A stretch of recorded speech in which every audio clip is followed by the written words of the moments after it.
Welcome back, my friends, to another episode of Automotive Drama. Like always, I'll keep the preamble short. Likes are nice, subscribes are better, questions, comments, feel free to answer. And if you want to follow the videos, be sure to ring that bell. Now, today I got a Suzuki Samurai. Hi-ya! No, actually it's a Grand Vitara. It's a bigger version of the Samurai, but a V6. It's a 2.5, I believe. Yeah, 2.5.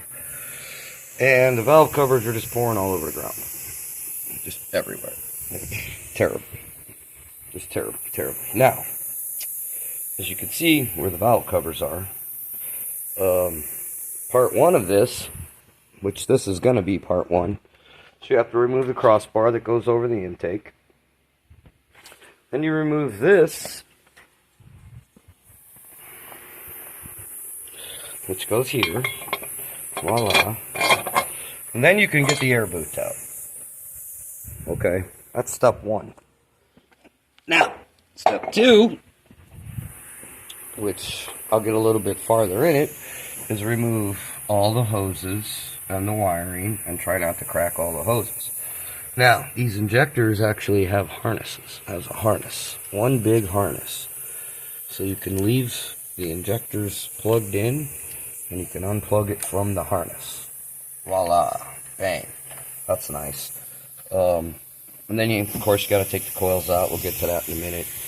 But then you're going to have to take the throttle body off because there's a bolt back there. Oh, it's on this side.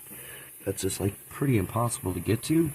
So it's much easier if you pull the throttle body off to get to that bolt back there because there's just no way you're going to get to it.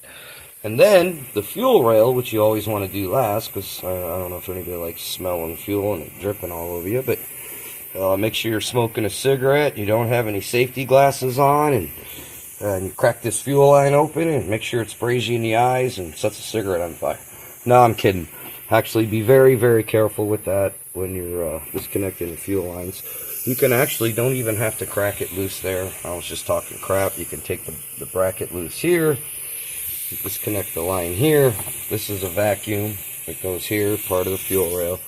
And then you can just disconnect the hoses right here. And you can pull the whole thing with the fuel rail. So you don't even have to take that bolt out, actually. Because you can pull it all in one piece. It'd probably be maybe easier to take that out to maybe loosen these up yet. I don't know.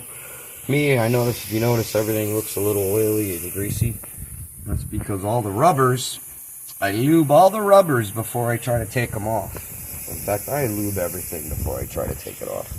If it looks cruddy, it gets